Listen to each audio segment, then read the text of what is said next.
Et pour évoquer les défis de la rentrée et les grands dossiers scolaires, notre invitée ce soir est Samantha Bonet-Tirao, ministre de l'Éducation et de la Culture. Bonsoir Madame la ministre, merci d'être avec nous.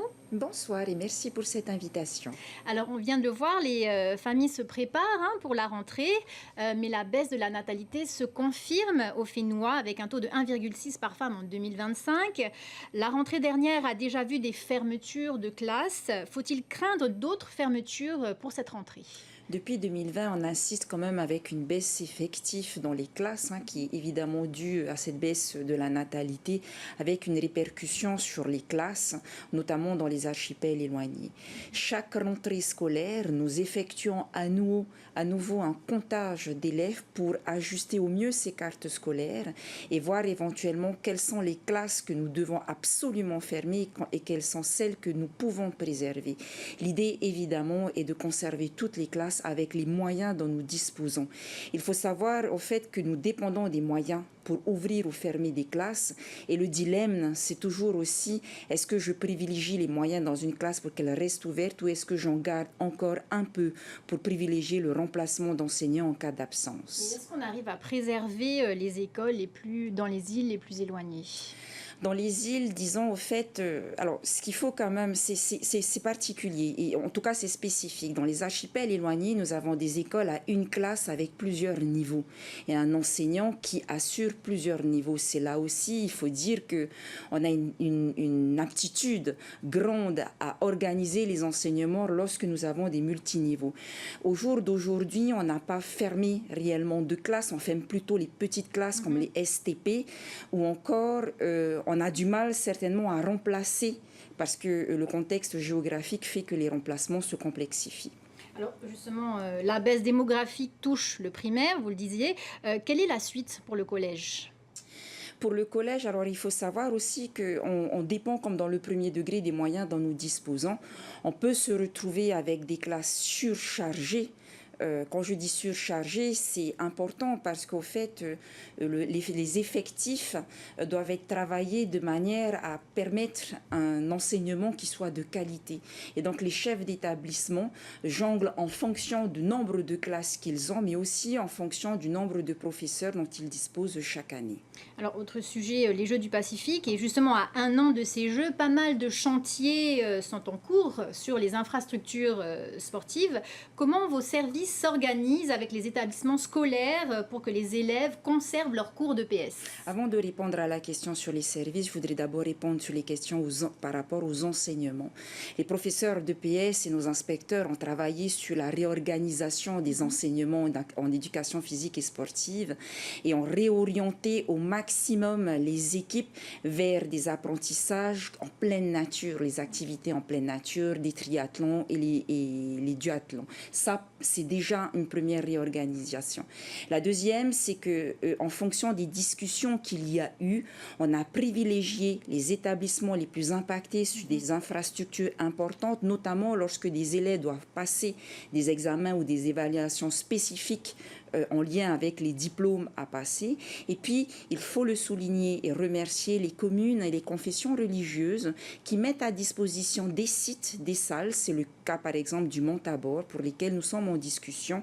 Et c'est toute cette organisation et cette adaptabilité au fait qu'il faut saluer et qui nous permettra en tout cas de répondre aux besoins de nos élèves et surtout à l'enseignement d'éducation physique et sportive. Alors, Madame la ministre, c'est aussi la rentrée universitaire qui approche avec la question du logement qui reste difficile pour les étudiants qui arrivent des îles, avec la fermeture des foyers comme Taurua et des résidences saturées. Trouver une chambre est un casse-tête. Comment offrir une vraie solution pérenne aux jeunes qui arrivent des îles ? Alors évidemment, nous avons des logements qui vont arriver, qui vont sortir en 2027 puis en 2028 et c'est un travail qui est mis en œuvre par le ministre du Logement en lien avec ses équipes et notamment l'OPH. Donc ça déjà c'est une projection. On ne peut pas effectivement répondre à la demande de tout le monde.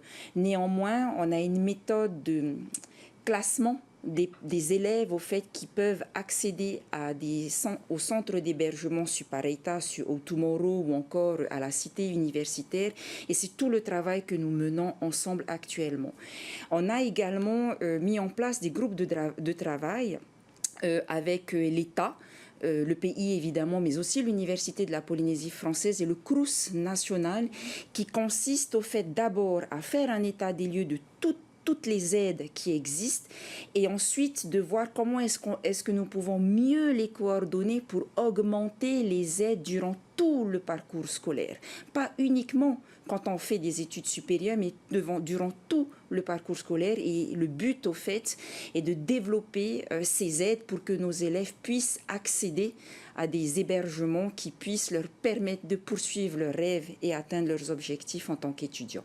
Justement, vous parliez du Crous. Est-ce qu'on peut s'attendre à un projet sur le même modèle, mais adapté aux spécificités locales? Il y a des choses sur lesquelles nous pouvons nous inspirer, mais évidemment, le copier-coller n'est jamais quelque chose à faire.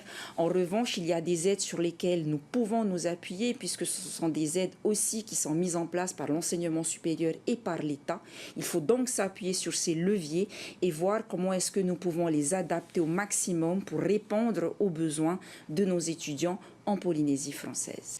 De retour en plateau avec notre invitée Samantha Boni-Tirao, ministre de l'Éducation et de la Culture. Madame la ministre, on le voit dans ce reportage, le Mini Heiva offre un second souffle aux troupes. Mais sur la grande scène de Toata, l'édition 2026 a été mouvementée notamment avec la météo, entre les aléas climatiques, le coût des préparatifs, le confort des artistes et des spectateurs. Est-ce qu'il y a une réflexion pour faire évoluer l'organisation de cet événement? Alors, je tiens d'abord à saluer l'ensemble des groupes de danse, des groupes de chant, des Atira et de notre jury, ainsi que des équipes de TFTN qui se sont adaptées à toutes les difficultés qu'on a pu rencontrer, notamment la météo qui n'a pas été au rendez-vous tous les soirs.